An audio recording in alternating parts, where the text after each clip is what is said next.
है सागर पार, जाना है सागर पार। अब तू ही से समझा, अब तू ही से समझा। राह भूले थे कहाँ से हम, राह भूले थे कहाँ से हम।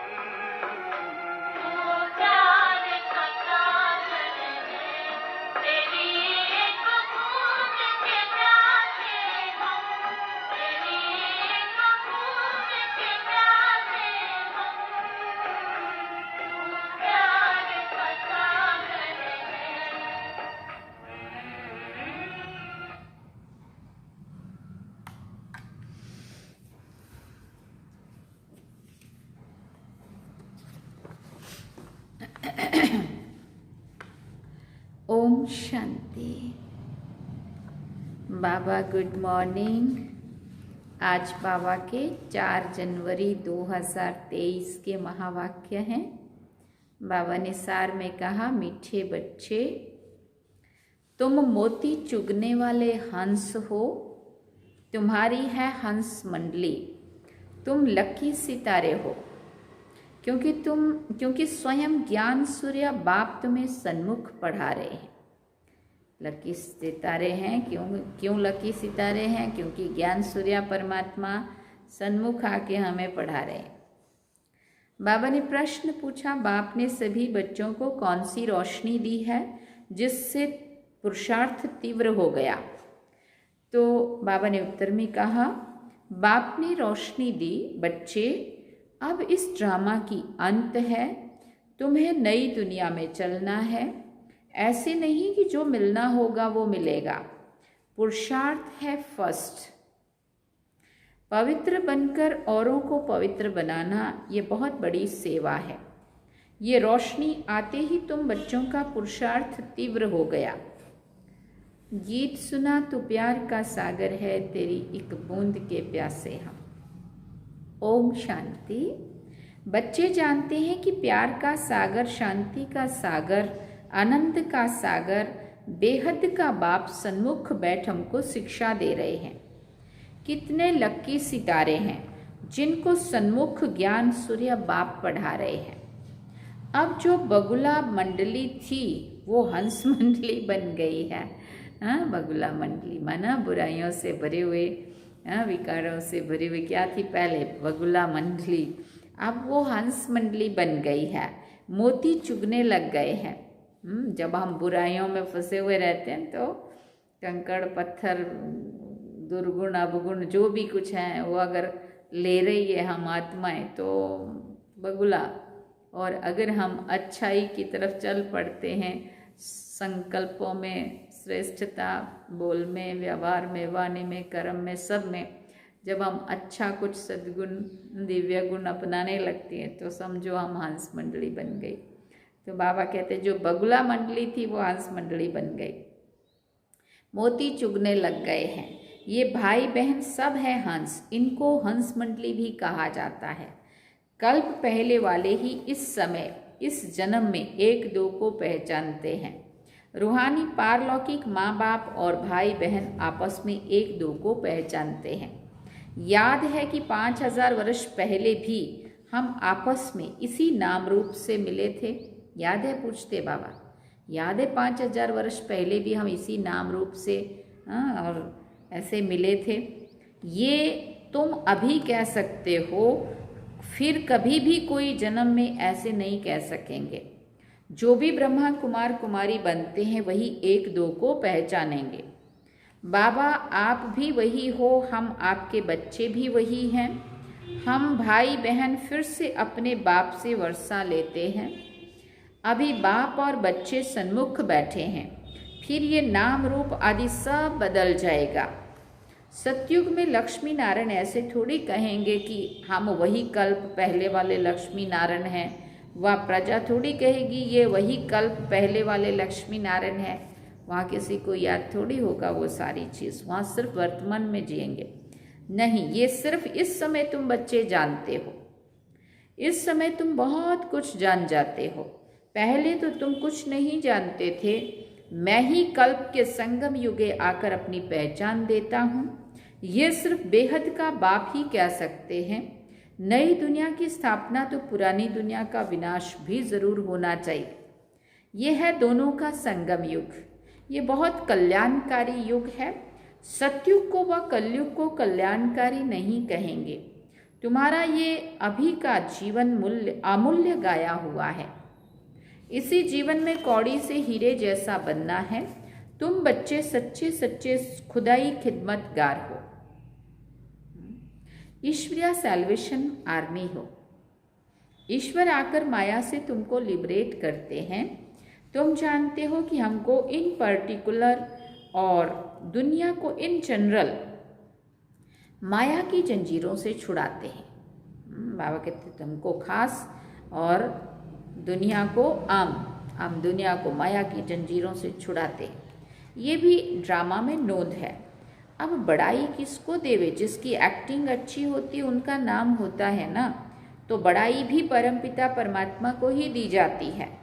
अब धरती पर पाप आत्माओं का बहुत बोझ है। सरसों मिसल कितने ढेर मनुष्य हैं।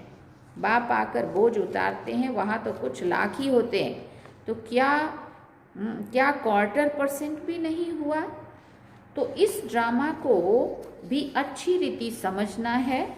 परमात्मा को सर्वशक्तिमान कहते हैं ना, ये भी उनका ड्रामा में पार्ट है। बाप कहते हैं मैं भी ड्रामा में बंधा हुआ हूँ। यदा यदा ही धर्मस्य लिखा हुआ है ना। अब वही धर्म की ग्लानि भी भारत में बरोबर है। मेरी भी ग्लानि करते हैं, देवताओं की भी ग्लानि करते हैं। इसलिए बहुत पाप आत्मा बन पड़े हैं। ये भी उन्हों को बनना ही है। फिर बाबा ने कहा सतो रजो तमो में आना ही है। तुम इस ड्रामा को समझ गए हो। बुद्धि में चक्र फिरता रहता है। बाप ने आकर रोशनी दी है। अभी इस ड्रामा की अंत है। अब तुम फिर नई दुनिया के लिए पुरुषार्थ करते हो। अब तुम नई दुनिया के लिए फिर से पुरुषार्थ करो। ऐसे नहीं कि जो मिलना होगा वो मिलेगा, नहीं। पुरुषार्थ फर्स्ट। सारी ताकत पवित्रता में है। पवित्रता की ही बलिहारी है। देवताएं पवित्र हैं, तब अपवित्र मनुष्य उन्हों के आगे जाकर माथा झुकाते हैं। सन्यासियों को भी माथा टेकते हैं। मरने के बाद उन्हों का यादगार बनाया जाता है, क्योंकि वो पवित्र बने हैं। कोई कोई जिस्मानी काम भी बहुत करते हैं। हॉस्पिटल खोलते हैं व कॉलेज बनाते हैं, तो उन्हों का भी नाम निकलता है। सबसे बड़ा नाम उनका है जो सबको पवित्र बनाते हैं और जो उनके मददगार बनते हैं। तुम पवित्र बनते हो उस एवर प्योर के साथ योग लगाने से, है ना। जितना तुम योग लगाते जाएंगे उतना तुम पवित्र बनते जाएंगे। फिर अंतमति सो गति बाप के पास चले जाएंगे। वो लोग यात्रा पर जाते हैं तो ऐसे नहीं समझते हैं कि बाप के पास ही जाना है, फिर भी पवित्र रहते हैं। यहाँ तो बाप सभी को पवित्र बनाते हैं। ड्रामा को भी समझना कितना सहज है। बहुत पॉइंट्स समझाते रहते हैं, फिर कहते हैं सिर्फ बाप और वर्षे को याद करो। मरने समय सभी भगवान की याद दिलाते हैं। अच्छा, भगवान क्या करेगा? फिर कोई शरीर छोड़ते हैं तो कहते हैं स्वर्गवासी हुआ। गोया परमात्मा की याद में शरीर छोड़ने से वैकुंठ में चले जाएंगे। वो लोग बाप को नहीं जानते हैं। ये भी किसी की बुद्धि में नहीं है कि हम बाप को याद करने से वैकुंठ में पहुंच जाएंगे। वो सिर्फ कहते हैं परमात्मा को याद करो। अंग्रेजी में गॉडफादर कहते हैं, यहाँ तुम कहते हो परमपिता परमात्मा। वो लोग पहले गॉड फिर फादर कहते हैं। हम पहले परमपिता परमात्मा फिर परमपिता फिर परमात्मा कहते हैं। वो सबका फादर है ना। अगर सभी फादर हों तो फिर ओ गॉड फादर कह ना सके। अगर सारे ही फादर है तो फिर वो गॉड फादर, तो फिर क्या किसको कहने की ज़रूरत पड़ेगी। थोड़ी सी बात भी समझ नहीं सकते हैं। बाप ने तुमको सहज करके समझाया है। मनुष्य जब दुखी होते हैं तो परमपिता परमात्मा को याद करते हैं। मनुष्य है देह अभिमानी और याद करती है देही अनमाना। आत्मा अगर परमात्मा सर्वव्यापी है तो फिर आत्मा क्यों याद करे? अगर आत्मा निर्लेप है फिर भी देही अथवा आत्मा क्या याद करती है? भक्ति मार्ग में आत्मा ही परमात्मा को याद करती है क्योंकि दुखी है। जितना सुख मिलता है, जितना सुख मिला है उतना याद करना पड़ता है। यह है पढ़ाई। एम ऑब्जेक्ट भी क्लियर है, इसमें अंधश्रद्धा की कोई बात नहीं है। तुम सभी धर्म वालों को जानते हो, इस समय सभी मौजूद हैं। अब फिर देवी देवता धर्म की हिस्ट्री रिपीट होनी है। ये कोई नई बात नहीं है। कल्प कल्प हम राज्य लेते हैं। जैसे वो हद का खेल रिपीट होता है वैसे ये बेहद का खेल है। आधा कल्प का हमारा दुश्मन कौन? रावण। हम कोई लड़ाई करके राज्य नहीं लेते हैं, ना कोई हिंसक लड़ाई लड़ते हैं, ना कोई जीत पहनने के लिए लश्कर लेकर लड़ते हैं। ये हार जीत का खेल है, परंतु हार भी क्या है?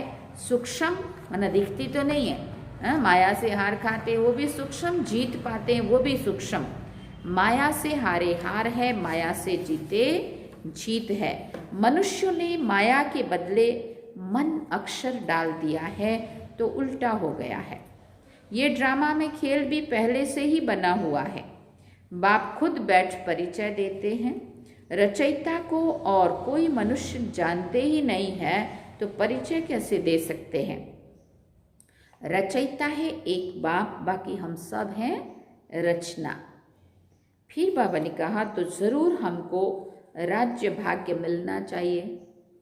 मनुष्य तो कह देते हैं परमात्मा सर्वव्यापी है तो सब रचता हो गए।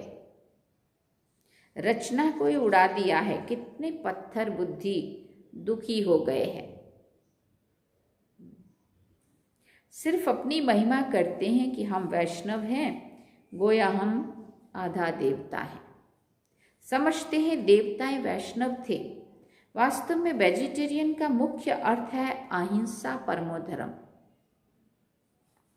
देवताओं को पक्के वैष्णव कहा जाता है। ऐसे तो अपने को वैष्णव कहलाने वाले बहुत हैं, परंतु लक्ष्मी नारायण के राज्य में वैष्णव संप्रदाय पवित्र भी थे। अब उस वैष्णव संप्रदाय का राज्य कहाँ है? अब तुम ब्राह्मण बने हो, तुम ब्रह्मा कुमार कुमारियां हो तो जरूर ब्रह्मा भी होंगे।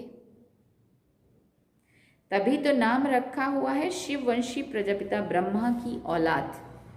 गाया भी जाता है कि शिव बाबा आया था, उसने ब्राह्मण संप्रदाय रची, जो ब्राह्मण फिर देवता बने। अब तुम शूद्र से ब्राह्मण बने हो तब ब्रह्मा कुमार कुमारी कहलाते हो। विराट रूप के चित्र पर भी समझाना बहुत अच्छा है।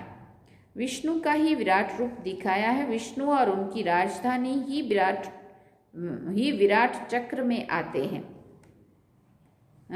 और उसकी राजधानी माने उनके संतान।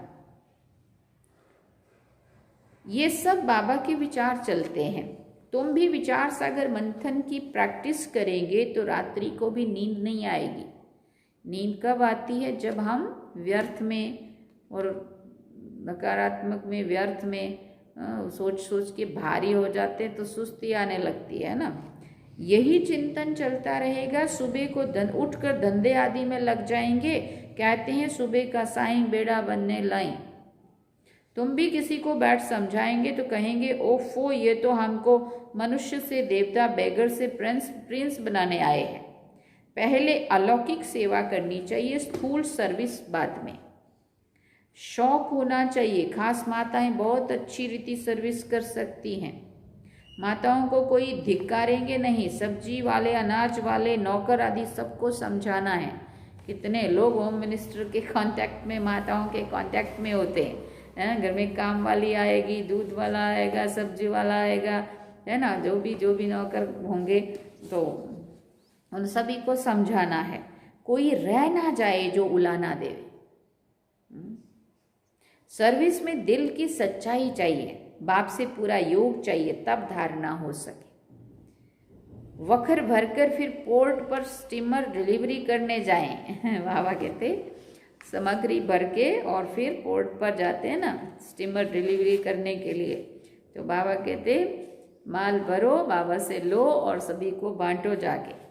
उनको फिर घर में सुख नहीं आएगा, भागता रहेगा। ये चित्र भी बहुत मदद देते हैं। कितना साफ है। शिव बाबा ब्रह्मा द्वारा विष्णुपुरी की स्थापना करा रहे हैं। यह है रुद्र ज्ञान यज्ञ, श्री कृष्ण ज्ञान यज्ञ नहीं है। इस रुद्र ज्ञान यज्ञ से विनाश ज्वाला प्रज्वलित हुई है। श्री कृष्ण तो यज्ञ नहीं रच सकते, वो 84 जन्म लेंगे तो नाम रूप बदल जाएगा और कोई रूप में श्री कृष्ण हो ना सके। श्री कृष्ण का पाठ तो जब उसी रूप में आए तब ही फिर से रिपीट कर सकें, रिपीट करें। अच्छा, मीठे मीठे सिकिल दे बच्चों प्रति माता पिता बाप दादा का याद प्यार और गुड मॉर्निंग। रूहानी बाप की रूहानी बच्चों को नमस्ते। हम रूहानी बच्चों की रूहानी माता पिता बाप दादा को दिलवा चांद सिकवा प्रेम से याद प्यार, गुड मॉर्निंग, नमस्ते, थैंक यू बाबा, शुक्रिया बाबा। अवधारणा के लिए मुख्य सार है। पहला पॉइंट, सच्चे सच्चे खुदाई खिदमतगार अथवा ईश्वरीय सैल्वेशन आर्मी बन सबको माया से लिबरेट करना है। इस जीवन में कौड़ी से हीरे जैसा बनना और बनाना है। दूसरा पॉइंट बाबा ने कहा, जैसे बाबा विचार सागर मंथन करते हैं ऐसे ज्ञान का विचार सागर मंथन करना है। कल्याणकारी बन अलौकिक सेवा में तत्पर रहना है। दिल की सच्चाई से सेवा करनी है। दिल की सच्चाई से सेवा करनी है। वरदान में बाबा ने कहा, छोटी छोटी अवज्ञाओं को बोझ, छोटी छोटी अवज्ञाओं के बोझ को समाप्त कर सदा समर्थ रहने वाले श्रेष्ठ चरित्रवान भव। छोटी छोटी अवज्ञाओं के बोझ को समाप्त कर सदा समर्थ रहने वाले श्रेष्ठ चरित्रवान भव। जैसे अमृत वेले उठने की आज्ञा है तो उठकर बैठ जाते हैं, लेकिन विधि से सिद्धि को प्राप्त नहीं करते। स्वीट साइलेंस के साथ निद्रा की साइलेंस मिक्स हो जाती है। कई तो खराटे ही मारना शुरू कर देते हैं। हाँ? देखो, जैसे अमृत वेले उठने की आज्ञा है तो उठकर तो बैठ जाते हैं। बाबा ने कहा है अमृत वेले उठना है, इसलिए उतनी तो हिम्मत करते हैं कि चलो भाई उठ के बाबा के सामने बैठ जाओ, लेकिन विधि से सिद्धि को प्राप्त नहीं करते। सही से फिर एकदम एक्टिव होके बैठना चाहिए, अलर्ट होके बैठना चाहिए बाबा की याद में, वो नहीं करते। फिर वहाँ सुस्ती करते करते और फिर लुढ़क जाते हैं। बाबा ने कहा स्वीट साइलेंस के साथ साथ निद्रा की साइलेंस मिक्स हो जाती है। फिर थोड़ी देर लगेगा, आंखें बंद करो, बड़ा अच्छा लग रहा है, आज स्वीट साइलेंस की अनुभूति होने लगती है, और धीरे धीरे धीरे धीरे धीरे धीरे फिर ये चले जाते हैं नीचे। मतलब वो निद्रा साइलेंस भी मिक्स हो जाती है। दूसरी बात, बाप की आज्ञा है कि किसी भी आत्मा को ना दुख दो ना दुख लो। इसमें दुख देते नहीं हैं लेकिन ले लेते हैं। आधा काम हुआ ना। तीसरी बात, क्रोध नहीं करते लेकिन रोब में आ जाते हैं।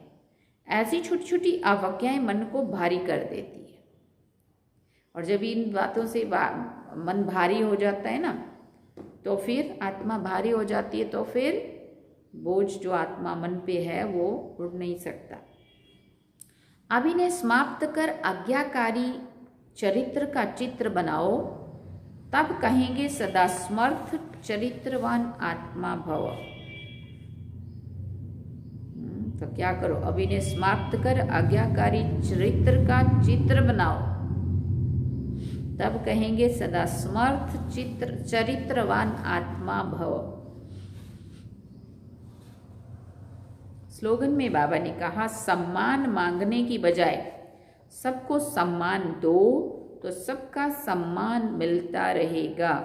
सम्मान मांगने की बजाय सबको सम्मान दो तो सबका सम्मान मिलता रहेगा। अच्छा, ओम शांति। ये थे बाबा के आज के महावाक्य। बाबा ने सार में कहा, मीठे बच्चे, तुम मोती चुगने वाले हंस हो। तुम्हारी है हंस मंडली। तुम लकी सितारे हो, क्योंकि स्वयं ज्ञान सूर्य बाप तुम्हें सन्मुख पढ़ा रहे हैं।